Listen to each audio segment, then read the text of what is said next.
થોડાક દિવસ પહેલા ભારત અને પાકિસ્તાન વચ્ચે સ્થિતિ ખૂબ જ તણાવપૂર્ણ બની હતી અને ગમે ત્યારે યુદ્ધ થઈ શકે ત્યાં સુધીની શક્યતાઓ વ્યક્ત કરવામાં આવી રહી હતી।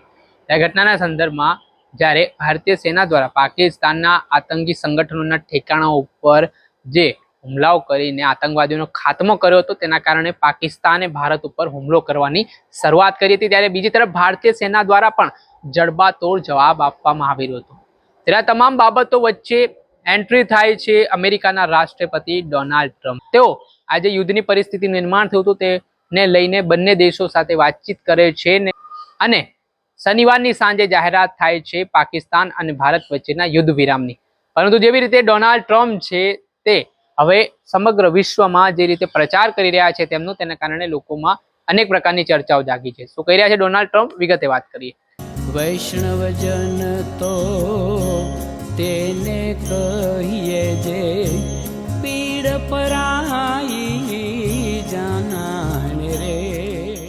નમસ્કાર દર્શક મિત્રો, નવજન ન્યૂઝમાં આપનું સ્વાગત છે। હું છું ફેઝન।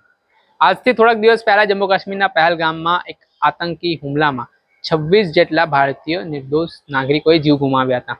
જે રીતે કાયરતાપૂર્વક આતંકવાદીઓ હુમલો કર્યો હતો તેના કારણે સમગ્ર દેશભરમાં રોષ જોવા મળી રહ્યો હતો। ત્યારબાદ આ બાબતના સંદર્ભમાં ઓપરેશન સિંદૂર અંતર્ગત ભારતીય સેનાએ જડબાતોડ કાર્યવાહી કરી હતી।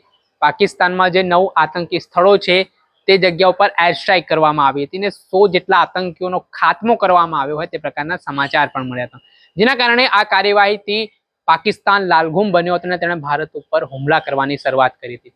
એટલે બીજી તરફ ભારતીય સેના દ્વારા પણ પાકિસ્તાનને જડબાતોડ જવાબ આપવામાં આવી રહ્યો હતો અને હવે બંને દેશો વચ્ચે એવી સ્થિતિનું નિર્માણ થઈ ચૂક્યું હતું કે ગમે ત્યારે યુદ્ધ ફાટી નીકળી શકે છે। ત્યારે આ તમામ પરિસ્થિતિની વચ્ચે અમેરિકાના રાષ્ટ્રપતિ ડોનાલ્ડ ટ્રમ્પ છે તે શનિવારે ટ્વિટર ઉપર એક જાહેરાત કરે છે અને કહે છે કે ભારત અને પાકિસ્તાન સાથે તેમની વાતચીત થઈ છે, બંને લોકો યુદ્ધ વિરામ માટે સહમત થયા છે। બસ આ જાહેરાત થયા બાદ હવે તે એ શાનથી જ ક્રેડિટ લેવાની શરૂઆત કરે છે। તો પ્રચાર પ્રસાર કરતા દેખાય છે કે તેમણે ભારત અને પાકિસ્તાન વચ્ચેનું યુદ્ધ રોકાવી દીધું છે।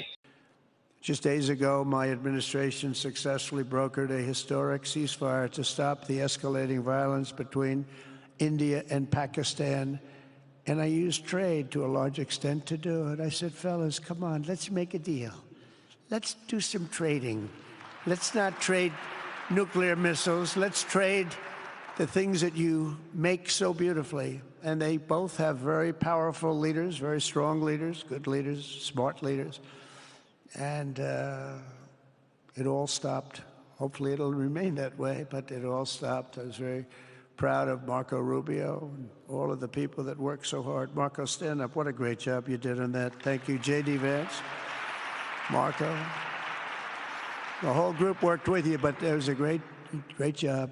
And I think they're actually getting along. Maybe we can. એટલું જ નહીં, સાઉદી અરબમાં જે એક બિઝનેસ સમિટ મળી છે ને આ સમિટમાં પણ અમેરિકાના રાષ્ટ્રપતિ ડોનાલ્ડ ટ્રમ્પ છે તે પોતાનું ભાષણ આપી રહ્યા હતા અને આ ભાષણ દરમિયાન તેમણે ફરી એ વાતનો ઉલ્લેખ કર્યો કે ભારત અને પાકિસ્તાન વચ્ચે ભીષણ પરિસ્થિતિનું નિર્માણ થઈ શકતું હતું, જેમાં હજારો લોકોના જીવ જઈ શકતા હતા, પરંતુ મેં બંને દેશોને કીધું કે જો તમે યુદ્ધ કરશો તો અમે તમારી સાથે વેપાર નહીં કરીએ। તેવી રીતે અમેરિકાના રાષ્ટ્રપતિ ડોનાલ્ડ ટ્રમ્પ પોતાના શબ્દોમાં કહી રહ્યા છે, જેના કારણે બંને દેશોએ મારી વાત માનીને આ યુદ્ધ તેમણે વિરામ કર્યો। એટલે જે રીતે ડોનાલ્ડ ટ્રમ્પ છે તે ક્રેડિટ લેવાના પ્રયાસો કરી રહ્યા છે તે વિશ્વભરમાં અલગ અલગ દેશોમાં જઈને કહી રહ્યા છે કે મેં ભારત અને પાકિસ્તાન વચ્ચે યુદ્ધ રોકાવ્યું છે। તેના કારણે સરકાર સામે પણ કેટલાક લોકો સવાલ ઉઠાવી રહ્યા છે। જે રીતે હાલ ભારત અને પાકિસ્તાનની લડાઈમાં દ્વિપક્ષીય જે આખી બબાલ હતી તેમાં અમેરિકાની એન્ટ્રી થઈ છે, તે મામલે પણ લોકો સવાલ ઉઠાવી રહ્યા છે કે અમેરિકા કોણ હોય છે ભારતના આ મામલામાં દખલગીરી કરે, તેને લઈને પણ લોકો